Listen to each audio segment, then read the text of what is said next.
Good evening, everyone. I'm going to give you an update on some storms moving across parts of the Carolinas tonight, and we're also tracking the tropics, which are beginning to heat up after a slumber for the past really 4 or 5 weeks. We're starting to see activity that will begin to crop up, and I do expect moving forward the next 2, 3, 4 weeks, we're going to have daily areas to watch to where I don't think we'll have a clean slate on our tropical outlook for quite a while. It does not mean one is necessarily going to directly impact the United States, but it does mean we need to watch it closely because as we move forward, things are going to be getting a lot more active.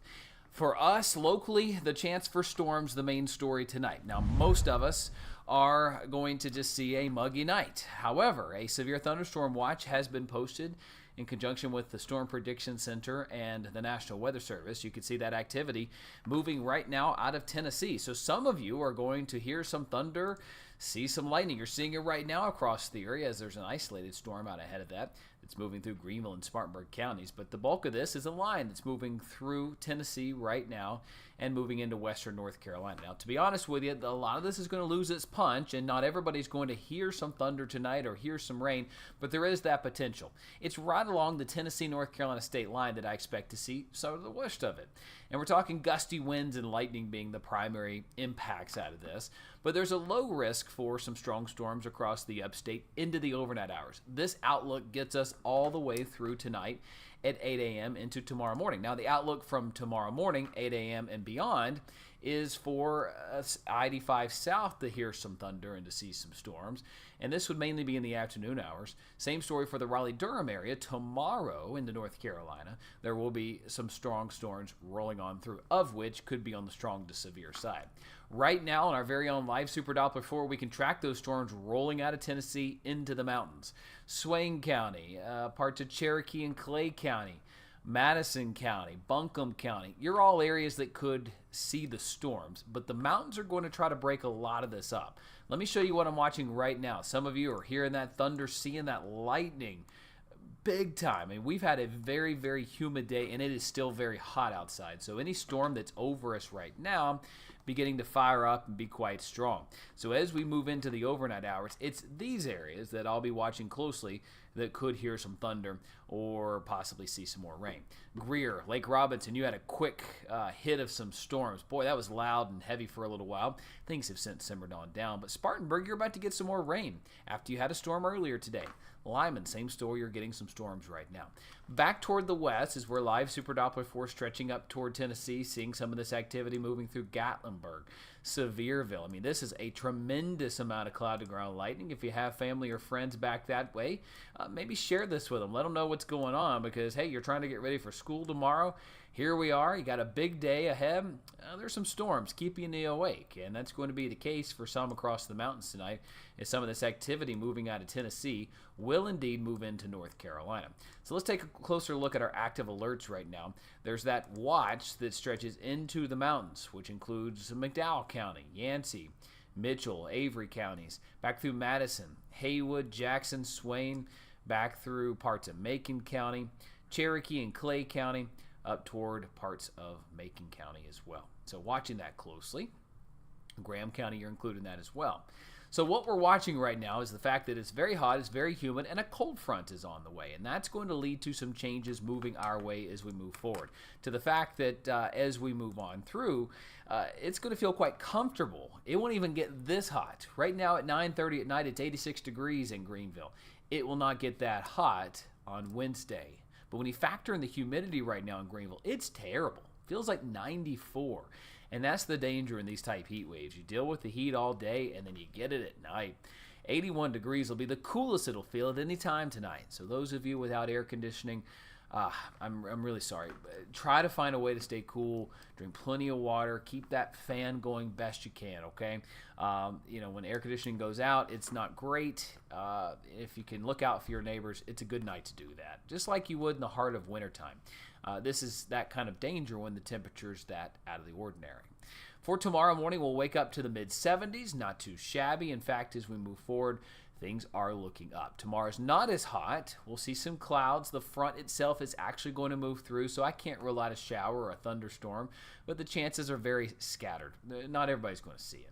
In the mountains, those storm chances move through between 10 a.m. and 1 p.m. You do stand a better chance at seeing some storms in the mountains tomorrow, at least a good downpour here or there. That's as the front moves through. Look at this, 90 degrees tomorrow in Greenville, 83 in Asheville, looking much, much better. It's still going to feel hot, though. The humidity is still going to be extremely high, so that means it's going to feel like 104 in Lawrence, 100 in Anderson, and 98 in Greenville. But by Wednesday, we're looking much better. So storms that are over us right now. Here we are, 2:30, 3 o'clock, those storms rolling into Asheville, Cullowhee, and Franklin. Those are the storms that have the severe thunderstorm watch for them. We'll be watching these closely tonight, but as they roll east, yeah, there's a chance some of those move into the upstate. Of course, Perella will be watching these first thing tomorrow morning. Make sure you wake up and watch Perella. She'll be tracking them hour by hour using Live Super Doppler 4. I just don't see much of this activity rolling into the upstate. I just don't. There's a chance, yes, especially in the northern part of the upstate. Glassy Mountain, Caesars Head, Lyman, Inman, Boiling Springs, but for the rest of us in the upstate, most of us will stay dry. And as this front crosses tomorrow, it just doesn't have a lot of lift. So I don't see it giving us widespread thunderstorms. Of course, it's summertime, it's hot, it's humid. You can get storms to form at any time. That's what's happening right now across the upstate. But as far as all of us getting something tomorrow, I just don't see it being too widespread because we are going to see things be relatively tame with that front because it just doesn't have a lot of lift in it. So what we will be watching for is a brief break from the heat. That comes in Wednesday and even into Thursday to some extent. But by Thursday, we're starting to see this big dome of high pressure back toward the west settle in. What that is going to do is basically like putting a lid on a crock pot. It keeps things intact, keeps things suppressed. And in an environment like that, it means very little rain or thunderstorm chances. Yes, it's going to be hot, it's going to be humid, but it's going to be dry. We won't see thunderstorms, at least not widespread thunderstorms. There'll be one or two that crop up here or there, but most of us will remain dry. My yard could use a good soaking. It's crunchy. The heat dome is what settles in Friday into next week. It is going to be significantly hotter than what we're going to see Wednesday, Thursday. Back to the low to mid-90s. The humidity is going to crank up. This heat dome is going to be locked in, it appears, for at least a week, starting Friday through all of next week, even in the next weekend. Looks like we're going to be in the low to mid-90s. Okay, we are tracking the tropics, and this is where I want to kind of transition for you. So if you have some questions about what's happening right now, what's going on Doppler radar, I want to give an opportunity for you to ask that right now because, hey, we got a lot going on tonight, and I want to make sure that I get to what you need from me, and we'll get that chat going right now. So, hey, if you have a question about the storms, about what's going on in Tennessee, in fact, just catching my eye right now, I'm seeing we have a tornado warning in Tennessee, not for our area, and I do not expect that to be for our area. In fact, when I look at the tornado outlook, let's pull that up for you. Wrong button. Let's see here. There we go. The tornado outlook is back toward Tennessee. So that's actually where we're seeing a tornado warning right now. So I turn on Live Super Doppler 4. I'll put it in alert mode. We'll be able to stretch up into Tennessee. Again, I do not have tornado concerns for our area, but of course, we're always watching it. And we are watching it right now for Tennessee. And that's happening right now north of Johnson City, heading toward the Bristol area. A supercellular storm right there. We'll turn on the velocity. Yeah, got some red and green meeting each other near Rogersville, Tennessee. Churchill, that's moving right along Highway 11 right there. This is north of 81. This is well west of Highway or Interstate 26, and it is moving east toward Bristol, Tennessee.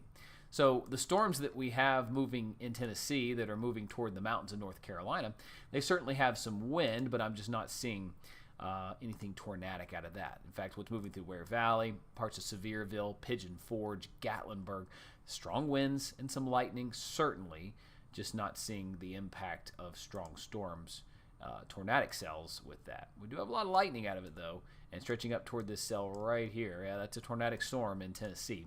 I do not expect that type of activity to move our way. So what we do have moving our way is the heat, okay? Those of you watching right now, let's get that chat going. I needed to kind of take a pause there to look at the severe storm that is back toward the west right now in possible tornadic activity there in Tennessee. Any possible tropical weather for the 1st of September? Nathan, good question there. Our models that stretch out that far, I'm going to get to that here in a second. We'll look way out into the future and kind of see what's going on. We need to watch that closely because I do see things kind of springing up. There you go. Ben, too hot. Yes, it is way too hot. It's going to take a little break and then go on through. What about Orlando last week of August? I'll be on my honeymoon. Are we good? Chelsea, congratulations. What a great place to be on your honeymoon. We love going to see the mouse down there in Florida and watching that closely. It appears we are getting a new warning here, but impossible to say if we're going to see something exactly right there in Florida at that time, but what we are going to see is activity crop up. So I can't tell you that we're definitely going to see a storm form in Orlando or threaten Florida at that time, but what I can tell you is it does look to get a lot more active. Lawrence is watching. Any storms for Shelby tomorrow? Gavin, certainly a possibility, but right now not a widespread chance, maybe 20-30% chance. Are we going to have a loud night in Berea? Not necessarily. Most of the upstate should be dry. What about bad weather tonight? Patricia, if you live along the Tennessee-North Carolina state line, you'll likely hear some thunder and see that lightning here in the next 2 or 3 hours. Watching that closely. Are we in for bad weather tonight? As the humidity is unreal. Jesse, it sure is. Our dew point's like 76 right now. That's absurd for our area. That's what you'd find in New Orleans. No joke. Let's see. Congrats. My boy got married today and going to Panama City Beach. Praying for you all. Good deal. Lots of good news going on right now. All right, so what can I help you with right now? We're going to get to the tropical side of this. Who's here for the tropical activity? Who's watching for that?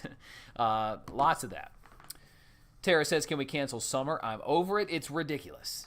I'm with you there. I'm ready for football season. I'm ready for grilling out and not being dripping wet and sweat. I love grilling out. Summer, fall, spring, whatever. I don't necessarily like it in the pollen. I'll do it, but pollen season gets me big time.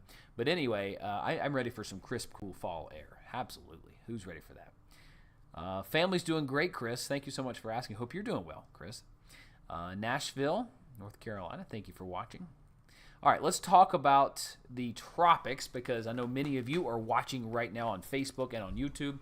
Ready for a tropical update because things are cooking right now in the tropics, and we need to watch that closely because as we move forward, we're going to be watching the tropics especially close, like we always do, but with an extra eye open over the next couple of days because things are beginning to get a lot more active, and in this case, we need to watch it in many different realms. So let's get to the tropical update right now because as we move forward, we're going to be watching as the tropics wake up.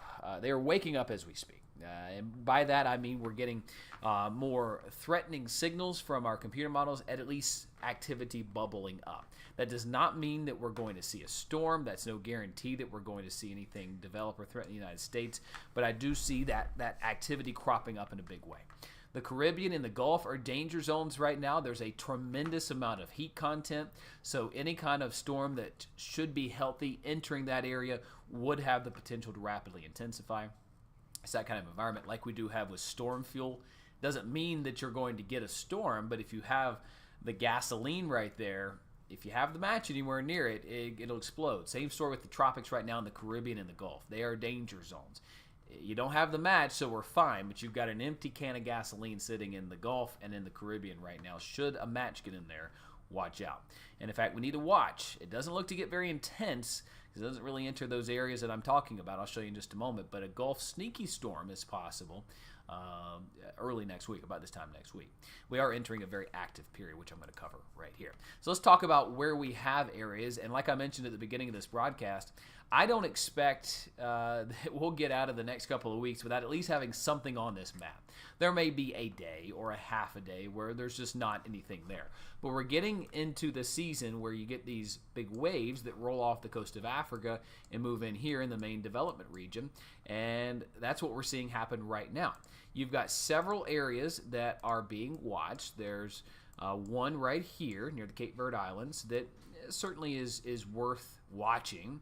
It's nothing to write home about right now, but it has about a 20 to 30% chance of becoming a named tropical system. That, just by its latitude alone right now, does look like it's going to kind of go up in this direction. Not really be a threat to the United States. Certainly possible, but it does not look to be too much of a threat. This other area is nothing right now. That's why you see, and you'll see this a lot this year, is an X and then an arrow pointing to, okay, this guy right here, when it goes over here, will have a better chance at forming. It's not necessarily an environment where it even has a chance right now, but by the time it gets to that area, it will have that chance. But what's in its way? Well, right now, a tremendous amount of dry air. That brown is dry air. The green is moist air. All right? Tropical systems, if you go back to Weather 101, need moisture. They need warm water temperatures. That's why you don't get hurricanes in the wintertime. They need 80-degree plus water temperatures to sustain tropical activity. They've got that. They just have a tremendous amount of dry air.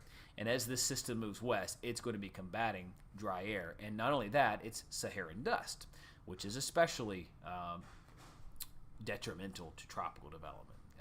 But what I'm seeing out of the models is this guy right here somehow chugs along here, weak as it is, and somewhere in this area early next week, about a week from now, that dry air is gone at that point. It will have a window to develop. Now, still, even in this area, we would have many, many days to track it, probably 5 before it would become a threat to the United States, okay? So, end of next week, 10 days from now, it could be a threat to the United States. Not concerned about it right now. And really, until this time next week, we really would not be, because we'd have plenty of time to watch it even then. But there's a lot in its path that kind of says, I don't think so. What we're also seeing in the models, a couple of these little tropical waves that we've seen bubble up here. As they move west, some of the models here are showing they could get into the Gulf. And that's what we need to watch out for. So where are those areas right now? As I look at the enhanced satellite, we're looking at that closely. There's some old remnants of some tropical waves in here. You'll get them here and there. Big plume of moisture moving over Florida right now. Very muggy, very stormy in Florida and Cuba as well. Cayman Islands to Jamaica. Very wet, very rainy. Go down toward Guatemala, Nicaragua, Honduras. You've got some storms. Pretty clear for the Caribbean islands. Smooth sailing, in fact. Dominican, Puerto Rico, back through Guadalupe, St. Martin, St. Lucia. Islands looking great right now, all down to Trinidad and Tobago. Venezuela got some storms as well. But so far, so good. We just need to watch what could spill out of the Atlantic and make its way in the Caribbean Sea. Right now, we got a big slot of dry weather in the Caribbean, or the Atlantic. That's helping things out.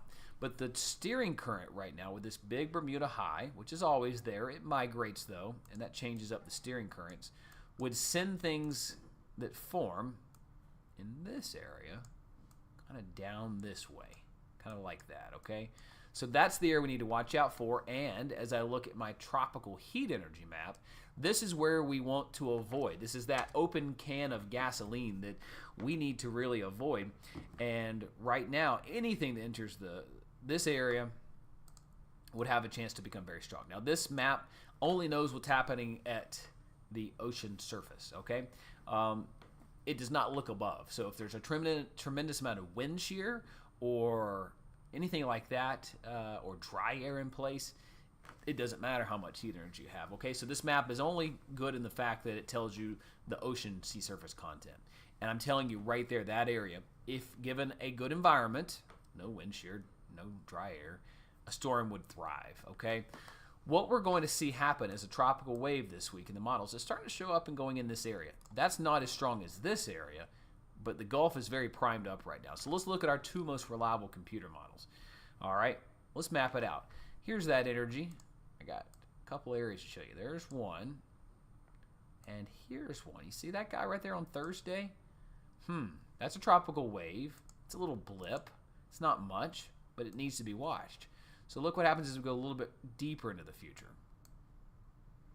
How about we stop it at Sunday? Sunday. Here we are with our other guy trying to form that we're showing you. but it looks so far out this way, it's probably going to stay out to sea. You've also got a couple more waves rolling off the coast of Africa, which is why I tell you, we probably won't have a time frame moving forward where we don't have some area to watch, okay? It's just that time of year. We're used to that. We know that. In fact, the National Hurricane Center, NOAA, and the experts at Colorado State University have upped their forecast to where it looks like hurricane season will now have more activity than previously thought, because El Nino is a little slow to develop. It's baby El Nino right now, so it's not getting its act together.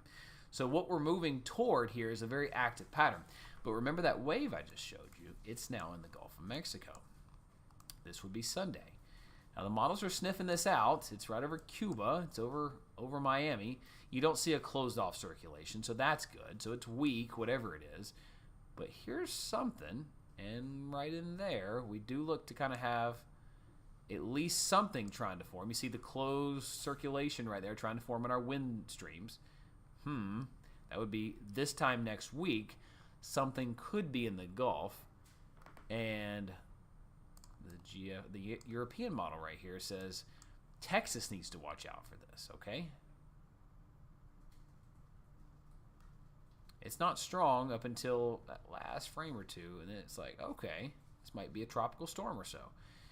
Now that would get caught up there, looks to kind of spin around into next week. Could be a big rainmaker for Texas. Could squash the heat for a little while there. What about the GFS American model? Well, it's highlighting a couple of different areas here. The general consensus is both models are showing a couple of different areas. 1, 2, 3, maybe 4 right there. That one's a little far south to be a threat, but you get the picture. There's 4 areas here this week that the GFS is picking up on. So both are showing waves, okay? The GFS doesn't necessarily pick up on that exact wave, but here we are Sunday. You remember Sunday had something in the Gulf. The GFS picks up on something. It's weaker, but the key here is they both pick up on something. Something's entering the Gulf, whether it's a weak tropical wave and no threat, or a tropical system, tropical depression or a tropical storm, needs to be watched into early next week. And here you are. GFS shows more intense waves moving off the coast of Africa, which means we need to be watching it closely. And there you go. Here's another wave in the next week going across Florida right there. And then this one has something in the Gulf late next week, next Thursday. Here we are with that guy right there. So again, yeah, I mean, both of our reliable computer models show something in the Gulf over the next week. They're not agreeing on the time frame, but they're agreeing something is going to be there. And as we approach the peak of hurricane season, we're very near it. This is the time of the year where we start to see activity begin to bubble up. And in this case, we sit somewhere right in here, where we get hurricanes and tropical storms to go up. The beginning of the month, it's way down here. You get almost double the activity by August 15th, which is where we're at now, and then almost double the activity that by the time you get to September 1st. So approaching the peak of hurricane season, which is September 10th. And in fact, as you look at the activity by month, June and July account for 5 or 7%. Yeah, you can get a named storm. August accounts for about 25% of our named storms, but August into September is where the action is at. If you add both of those up, you'd really look at the last 2 weeks of August, first 2 weeks of September, and that would account for more than half of our named storm systems each year. So, where do we go looking ahead? Well, we're approaching the peak of hurricane season. The next month especially will be active. I expect many named storms. That's not going to be a surprise to me. It's impossible. It's impossible to say whether we will have direct threats to the United States. But with that much activity and with the ocean content being the way that it is across the Gulf and the Caribbean, we've got to watch it, okay? We're approaching peak season. We're approaching where what our models are telling us strong African waves will continue to move on off, and we'll likely have daily and weekly systems to form. That will not surprise me. We'll probably blow through the names here in the next 2-3 weeks. Eyes are especially on the Gulf and the Caribbean. Should something get in either of those areas, we will need to watch them very closely. All right, what do we got for you, folks? Who was here for the tropical update? Got it for you. What can I help you answer right now? All right. Talking specifically about the hurricanes. Deb's watching right now. Thank you, Deb, for watching. Buffy says, I hope they stay away, headed to the beach Saturday for Beaufort for the week. Well, enjoy that, Buffy. The most number of tropical systems at one time in the Atlantic was 5 on September 10th, 1971. I foresee 6 named systems at some point this fall. That could certainly be possible. Certainly possible. Aerial storms overnight. Yes, they're certainly possible. In fact, there's a severe thunderstorm watch for Asheville northwestbound. Some of this activity moving out of Tennessee will need to be watched. But for the upstate, most of us are going to be all right. Most of us are going to be dry. Most of this activity is going to be over the mountains. And even there, it's going to be somewhat scattered. Deb's watching from Five Forks. Thank you for watching. Hope that helps answer a lot of your questions. Rabun County, you are included in that severe thunderstorm watch. Need to watch it closely for you. Could certainly hear some rumbles of thunder between midnight and 3 a.m. It's one of those situations where if you have a tree that's a little bit suspect in your yard, maybe avoid that side of the house, okay? Some of the dangers we had last week with those storms. David's watching on YouTube from Union. Thank you for watching, David. Northeast Georgia, good. Most of Northeast Georgia is. Rabun County is included in that watch, but a lot of this activity is going to be broken up by the mountains, so it should not be too widespread across Northeast Georgia, but you certainly could hear some thunder between midnight and 3 a.m. Donna's watching from Liberty. Hi to you. Heading to Pompano, Florida from Spartanburg on the 28th. Maybe. Yeah, got to watch it closely. 28th is going to be that area and that time where things need to be watched. Things could certainly get going. Is El Nino causing the extreme dew points we're seeing lately? George, not necessarily. Right now, our pattern is just caused by the high pressure, the big dome of high pressure. It's normal to get hot and humid conditions. This is a little extra this year, but El Nino's not impacting that. El Nino's not really a factor right now, which is unfortunate because we were kind of banking on El Nino being a little bit stronger right now. It looks to be strong in winter, which if you haven't seen my winter forecast early style, you need to go to my YouTube page and check out how El Nino is going to play a major role in our winter this year and could lead to some snow bombs across the East Coast, especially when you couple that with the extremely warm water temperatures we have. Cassie says, thanks for always keeping us so closely informed. My family appreciates your level of commitment. Cassie, you made my day. Thank you so much. Really appreciate that. Joy says, I love the heat. I used to live in New Hampshire where we had 3-foot snowstorms and temperatures of minus 45. So glad we moved down here 9 years ago. Joy, so good to have you as well. Yeah, some extreme snow and extreme cold up that way. We'll get it every once in a while, but not like you would in New Hampshire. Corey, is fall and winter going to be colder? It does look to have spurts of cold blasts, but right now I think it's going to be more wet than anything. And a wet winter is usually a snowy winter for us because we're going to get cold at some point, but the dry winters are what really kill our snow chances. Ariel says, looking forward to this winter. I'm so over the heat. So am I. Absolutely. I'm ready for football season. Cheer on the Panthers. Clemson, Carolina. Who you pull for? My wife went to Georgia, so by default, I'm a Georgia fan. I've become a pretty big fan, in fact. So it'll be a good year. Been a good couple years watching as a Georgia fan. Carolyn, watching in Abbeville, ready for fall and that snow. Oh, yeah. We'll probably get a good snow this year. It's abnormal for us to not get snow. Let's just say that. Last year, having no snow was only the second time in recorded history we've had big goose egg at wintertime. Carolyn's watching from Abbeville. Yeah, good. Hopefully a cold Halloween. Corey, I love a cold Halloween. Nothing worse than getting out there in your outfit and your kids are all red-faced. No kidding. Can't wait for all the possible snow. Yeah, it could be a big year for us snow-wise. We're due for it. In fact, some of the patterns I'm seeing are on par with 2009, with 2014, where we had big seasons of snow. And you couple that with the unusually warm Atlantic temperatures right now, which will still be warm in December and January. It's like having a cup of a bottle of water right here. If I had this thing pretty hot, it's not going to just cool down instantly when I take it away from the heat. It's going to take some time to do that. And same way with the ocean, it takes time for that water to cool back down.